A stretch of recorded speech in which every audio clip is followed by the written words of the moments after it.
Hey, Tribe, Sally here. Hope you're having an amazing and fascinating day. I know I am. Welcome back to Monday Milepost Mailbag, Episode 9. And I've got a full plate of your comments and questions today, but first I want to give you a couple of quick updates. Wake up with the sun in our eyes. Sally forth, no need for goodbyes. Journey calls, let's roll the dice. Every mile a new surprise. So this is my second day of my third 4-day cycle of camping. So I'm officially 10 days as a camp host. Today is the 29th of September. I've been at Lewis Lake since the 11th of September. So on my last couple of days off, I slipped over to West Yellowstone because I hadn't been there yet. And got to do a few things along the way and on the way back. But probably the most notable is a couple of miles before I got back to camp at Lewis Lake, I stopped at a pull-off and made Instant Pot cod curry because I could run the generator while I was doing it. And so that really helped overall in a number of things. I'd been driving back and thinking, what on earth am I going to have for dinner? And because of the power situation here in the campground, I've been pretty much confined to just stovetop cooking with my propane stove. Haven't been able to use my Instant Pot or my air fryer running off of solar as I normally would because we've had tons of overcast and cloudy days, lots of rain, might get snow this week too. Woohoo! So, yeah, the power is definitely a bit of a challenge here. I've been able to deal with it reasonably well, at least during the time that I'm working, but the last 2 days of each of my 4-day off stints, I'm going someplace else so that I can run the generator if I need to, get my power level back up. So I think when I left last week to go to West Yellowstone, I was only at like 59% when I got up that morning. And basically all I'm doing is running Starlink and, the minimal things, water pump, all that kind of stuff. Anyway, enough about that. Camp host life has been going pretty well overall. I am certainly enjoying the time that I get to spend both with the campers and with the staff and rangers as well. However, tomorrow is our last day of water. The campground stays open until October 13th. I think my last work day is going to be October 9th because we have other camp hosts now who are working the opposite 4 days of me. And yeah, so basically my plan is I'm taking a long hot shower tonight, and then I'm going to top up my water tank again tomorrow, and I should be able to make it until it's time for me to leave without needing more water. So that's what's going on here. Now, I also know that a lot of you have been following my RV electrical saga that started in July when I was traveling with Barb.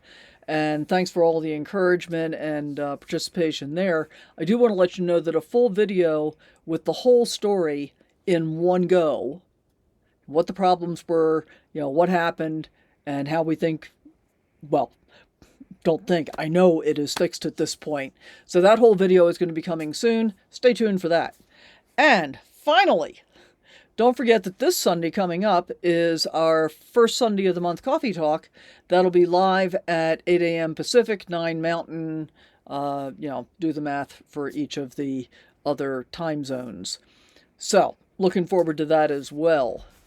All right, let's start next with our airmail frequent commenter shout out. And that's going to be, this week's honor goes to Angela, who not only comments faithfully, but really pours her heart into those comments. So Angela, thank you once again for sharing your stories, your encouragement, and for showing up week after week. Really appreciate it. And this week we also have an email connection of the week. Sheila wrote in after correctly identifying the chalk holder at the 1881 museum. She and her husband have 2 Havanese littermates, and one of them likes to sit up prairie dog style to watch Kit on their 65-inch TV screen. Almost life-size. I like that. I love that mental image. So, Sheila, your sticker is on its way soon. Although it may still take a week or so, since I don't have a post office handy. I'm going to try and find a place to be able to mail that when I leave on my days off this time coming up. Thanks for the smile, and give those pups a pat from me and Kit. All right, so let's get to our comments for this week from our mailbag. So from the video, did we finally fix the RV electrical? Black Hills boondocking. Crafty Traveler 9238 says that South Dakota was a beautiful state. And I agree, it absolutely is beautiful. The Black Hills and the Badlands have such different personalities, as far as I'm concerned. Angela Ann left a great comment as well. And I loved reading your story about the Camaro, the mechanical work, and your design career. I'm honored that walking with Kit and Barb made you feel like you were right there with us. Sending hugs back to you in North Carolina. For Elizabeth X3E8C, glad you noticed the dice. That comes straight from my theme song. And the line there is, the journey calls us, roll the dice. Every mile's a new surprise. Barb Connor says, it was beautiful. Yeah, it was really a great spot. And it's always better when it's shared with friends. So, cool there. For the video, Badlands to Wall Drug, RV Life Adventures in South Dakota. Susan8354. Great question that she posed about how early peoples must have reacted to the Badlands. I imagine awe, maybe even fear, mixed with wonder. And they still stop me in my tracks. But those are the same kinds of things that I think about often, especially when I'm driving through areas like that. So, yeah, those are my thoughts. Elizabeth X3E8C, you're right. It inspires me. We're talking about the Badlands here every single time. At Crafty Traveler 9238, her reference was to my foot healing, and she has the kind of the inside track because she was right there when I broke my foot in February. So yeah, thanks for your comments. My left foot is healed well. Though my right still gives me grief. I think I've got stretched tendons and ligaments, and I think that got completely ignored by the doctors and the hospital, by the hospital first and then the doctor subsequently, because my left foot was so bad and the road rash was kind of a mess on my leg. Anyway, and she also commented that she had not had the opportunity to stop through the Badlands or Wall Drug yet, so I hope you get your stop in there one day. And for Barb Connor, same video. I couldn't agree more. Absolutely beautiful. From the video, Camp Host Day 3 at Yellowstone, plus the tiny house tour. I'm responding to Marie Taylor here. That tiny house really was a clever build, wasn't it? Cozy and functional, and still room for the ATV to be able to be in there. I really liked it a lot. From the video, Exploring Jewel Cave, Custer's 1881 Museum, and Crazy Horse. Dorothy Brumlow 8430 says, her comment and my response is, thanks for sharing about the brass animals on the gate. She looked up because in that video I showed the oh shoot, what they call the gate? Now I can't remember, but it was a bunch of wild animals cut out of brass on the gate. And Kit says thanks for the patience with his bark. So sometimes I'm letting him bark in the videos. Much of the time I'll cut it out, but a lot of people kind of seem to think that he's absolutely an angel all the time, and you're not seeing him yet because he's in backrest mode right now. He's right behind me sitting on top of the pillow. So sometimes I do let him bark, because it's my life. I would love it if he didn't do that all the time. Whenever we say destination, well, not when we say, when the GPS says, you've arrived at your destination. See, it doesn't bother him when I say it. It's just when the GPS says it. And he stares so intently at the GPS screen. When it's giving directions, he's waiting for that so he can get ready to bark. It's kind of crazy. It's a little bit cool. It's also very irritating to me over and over and over again. Especially if I've got a lot of stops in one day. It gets old pretty quick. From the video, Hailstorm at Mount Rushmore. In response to Barb's comment, yeah, I'm really thankful my solar panels survived that hail. And what I didn't make really clear in the video, guys, is that because there were two of us traveling together, it always makes it more difficult to stop along the side of the road anyway. that hailstorm was so intense, I was looking really hard to see if there was any place we could pull over. And really, the only place that we would have been able to fit both of us to pull over, there was a pickup truck blocking the whole pullout area. So we just toughed it out, did it slow, got to the overnight parking lot at Crazy Horse and spent the night there. And in response to Gimbal Girl on the same video, she was talking about having spent time at Plymouth and Cape Cod. And yeah, I enjoyed my time there last year as well. And sometimes trying to squeeze it all in, well, weather always calls the shots. There's always that. From the video A Day in the Life, Camp Post Reflections and Lewis Lake Walk. This is the one where I was talking about, among other things, my discovery that although I'm enjoying the camp hosting thing in general, this kind of campground is not one that I would choose for a full season because of the tall trees and the lack of sunshine, which really triggers my SAD, seasonal affective disorder. Anyway, Crafty Traveler commented on it being a beautiful area, and it really is. And Barb commented on the weather being good, and yeah, it's been pretty good so far. Fingers crossed that it holds, although there is a chance of snow Thursday night and Friday, so we'll see. And those are my off days when I was planning to leave, so I'm going to really watch the weather and figure out what I'm going to do. In response to Texas Lady 7630, you made me laugh with the trees, but way over there, because that's exactly how I feel about it. I prefer to live in open spaces and look out at the trees some distance away and not have them feel like they're right on top of me. In response to that, Laura Lynn 1056, I can only imagine what Anchorage winters with the short days and inversions are like, and it's definitely a factor in choosing where to be, and something I may not have thought about previously. In response to Ken Gray, who recommended a light lamp, and I think he said that he uses one for about an hour a day. And I'd thought about doing that, but because of my limited power here, as I just talked about earlier, it's really a challenge. Thanks for sharing your tip, though, because it could definitely help somebody else. And that's what this community is all about, being able to share and be of some use to each other. Susan B8354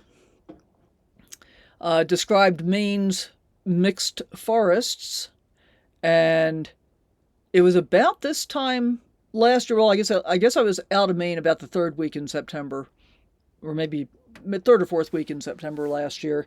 And one of my new favorite places is near Millinocket. And same thing, I was a little bit concerned about being in the forest there, but for some reason, it really didn't bother me. And I was in the forest in that location for almost 2 weeks. Really, really enjoyed it. I do agree with you, though, ticks are no fun. And I try to avoid them to the greatest extent possible. Because, really, it's no fun picking them off a kit or me. For the video, Your RV Questions, Truck Holder Mystery, and Airmail Shout Out, that was episode 8 of the Monday Milepost Mailbag. In response to Des Y1, thanks for the hype. I hadn't even known that was a thing until I think it was Angela Ann that did it. So I appreciate you using one of yours on me, because apparently you only get 3 a week. So you get to choose carefully. And she also pointed, she or he, actually, I'm not positive, they also pointed out that in order to be able to see the hype, to be able to do it, you have to swipe the comments to the left, I think she said. Anyway, you can go back and check that comment on that video, and if you want to hype, hey, I appreciate it. And basically what happens is, if you all are hyping my videos, then YouTube is showing them to more people than they otherwise would have, which means that we're exposing more audience that way. So that's cool too. In response to the video, Foggy Black Hills, Rapid City Errands, Badlands Wall, Camp with Cattle, Crafty Traveler 9238 says South Dakota camping really is, says that she hasn't had the opportunity to camp there yet, and I think that South Dakota camping really is worth adding to the bucket list, especially in that area. Barb Connor said that, it was a great location. It really was amazing. We had a really good time there. For the video RV Life Reflections, a season of exploring with Barb, Marie Taylor says that it seemed like we made a good team, and I agree, we did make a good team. And yes, we should definitely do a three-way photo op in our matching shirts, because not only do you have the same shirt that Barb was wearing, so do I. I just thought it would be inappropriate for us to be wearing matching shirts in the video. But hopefully we get to meet up in Arizona this winter and we can do that. From the video First Official Day as a Camp Host at Yellowstone's Lewis Lake, again, Marie said it sounded like fun, and I would say fun sums it up pretty perfectly. So that's it for this week's mailbag. If I didn't get to your comment, know that I do read them all. Please keep them coming. You make this journey much more meaningful with every word. We'll see you Sunday for Coffee Talk. And don't forget, you can always buy me a cup of coffee at any time. There's a link in the video description down below. But until then, sally forth. See you next time. Bye for now.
Wake up with the sun in our eyes.